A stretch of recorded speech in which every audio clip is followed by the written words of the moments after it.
देखिए फ्रेंड्स, आज का जो न्यूमेरिकल है ये भी हमारा ऐसे बच्चों के लिए है जिनका न्यूमेरिकल्स जो है कैलकुलेट करना बहुत कठिन लगता है। साधारण न्यूमेरिकल भी जिनको बहुत कठिन लगते हैं, तो बनाने का मकसद केवल उन्हीं कमजोर बच्चों के लिए आज का न्यूमेरिकल है।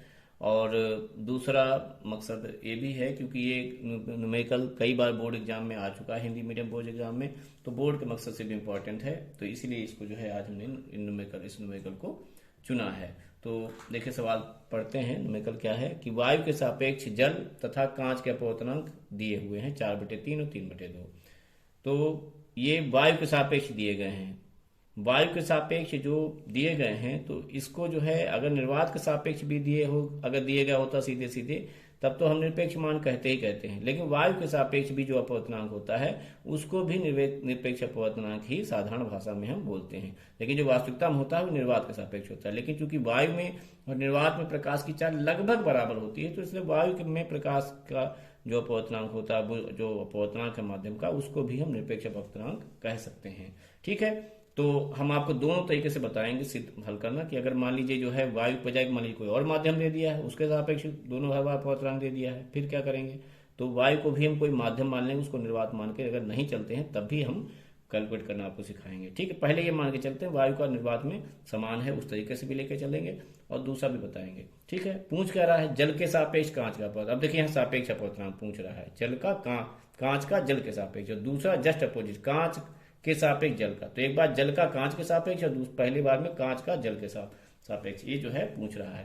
तो जाहिर सी बात है उल्टा चीजें पूछा है तो आंसर उल्टा आएगा। तो देखिए आप यहाँ पे आंसर में देख भी सकते हो कि जो पहले आंसर आ रहा था दूसरी बार उसका आंसर जस्ट उल्टा है। ठीक, तो हम शुरुआत यहाँ करेंगे। सबसे पहले दिया है, लिख लेंगे कि वाटर का एयर के सापेक्ष अपवर्तनांक दिया हुआ है।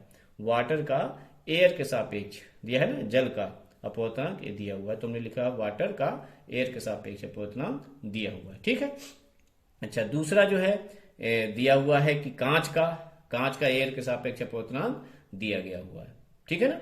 अच्छा, और पूछा है जल के सापेक्ष कांच का अपवर्तनांक पूछ रहा है, जल के सापेक्ष कांच का, यानी पूछा है जल के सापेक्ष कांच, तुमने कांच का पूछा है तो इसको बाद में लिखेंगे, ध्यान रखिएगा, सिंबलाइजेशन को याद रखिए। ग्लास का लिख रहे हैं वाटर के सापेक्ष, और कंफ्यूजन है एग्जाम में तो बाकायदा ये लाइन लिख दीजिएगा ताकि टीचर कंफ्यूज ना हो। आपने क्या लिखा है, क्या सिंबल माना है, तो जो भी सिंबल माना है उसके लिए ऊपर लिख देंगे तो ज्यादा ठीक रहेगा। तो ग्लास का अपवर्तनांक पूछा है कांच के सापेक्ष, तो ग्लास का अपवर्तन निरपेक्ष अपवर्तनांक बटे वाटर के सापेक्ष पूछ रहा है, पानी के सापेक्ष, जल के सापेक्ष, तो उसका जिसका पूछ रहा है उसका अपवर्तन निरपेक्ष अपवर्तनांक ऊपर और जिसके सापेक्ष पूछा है उसका निरपेक्ष अपवर्तनांक नीचे। इसको मान लीजिए समीकरण नंबर कोई एक। ठीक, अब यहां पे ये मान आना चाहिए, लेकिन निकालें कहां से, ये चीजें दी हुई हैं, तो इससे हम कैसे जो है मान को निकालेंगे। तो यहां पे हमको देख लीजिए ये जो चीज दी हुई है ए एन डब्ल्यू की, अब यहां पे लिख लीजिए अब ए एन डब्ल्यू का मतलब क्या हुआ, पानी का जो पानी है वाटर है, वाटर का वायु के सापेक्ष दिया है, यानी वाटर का जो निरपेक्ष मान है बटे, ठीक, एयर का निरपेक्ष मान दिया, एयर में का जो अपवर्तनांक है ये दिया गया है। यही देखिए जो सूत्र है, इसी सूत्र को अगर इस रूप में, इसको भी अगर इस रूप में लिखेंगे तो हम ऐसे लिखेंगे। यहां से अगर हम देखें तो इस सूत्र को, ठीक है, देखिएगा, हम अगर यहां से एन डब्ल्यू का अगर मान निकालना चाहें तो क्या लिखेंगे, एन डब्ल्यू बराबर हो जाएगा यहां से, यानी वाटर का निरपेक्ष अपवर्तनांक जो हो जाएगा वो हो जाएगा एन ए गुणे ए एन डब्ल्यू। ठीक है, ये समीकरण मान लीजिए 2। ठीक, और आगे जो है आपका इसी प्रकार आप कह सकते हो कि ये जो मान है ए एन जी भी जो है, वैसे तो यही निरपेक्ष मान ही होगा, लेकिन मान लीजिए वायु को कोई और माध्यम भी अगर मानते हैं, बात नहीं मानते हैं, प्रकाश की चाल काफी अलग भी अगर दी है, कोई और माध्यम वायु को दे दिया है, तब यहाँ पे कि जहाँ पे क्या लिखें तो वो माध्यम लिखेंगे, इसलिए उस मेथड से हम इसको सॉल्व कर रहे हैं। ठीक है, तो यहाँ पे हम क्या लिख देंगे, एन जी का ए के सापेक्ष, यानी जी का निरपेक्ष मान बटे ए का निरपेक्ष अपवर्तनांक।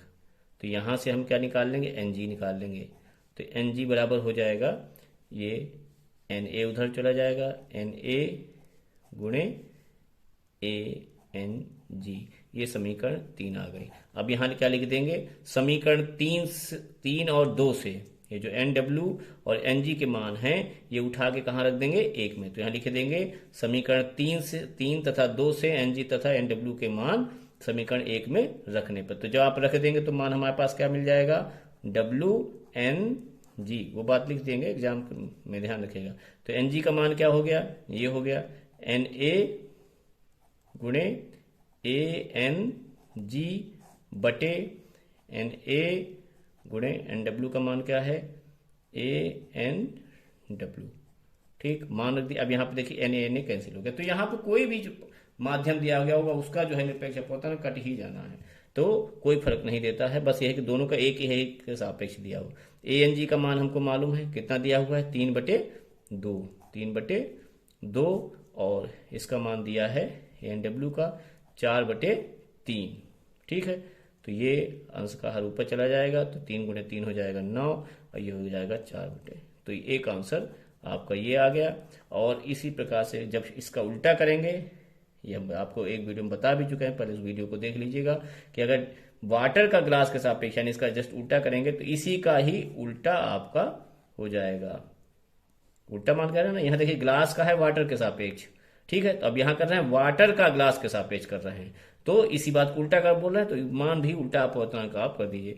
तो 1/9/8 आएगा, तो बटे जो कहाँ चला जाएगा, 8/9। तो ये हमारे पास 2 मान प्राप्त हो जाते हैं।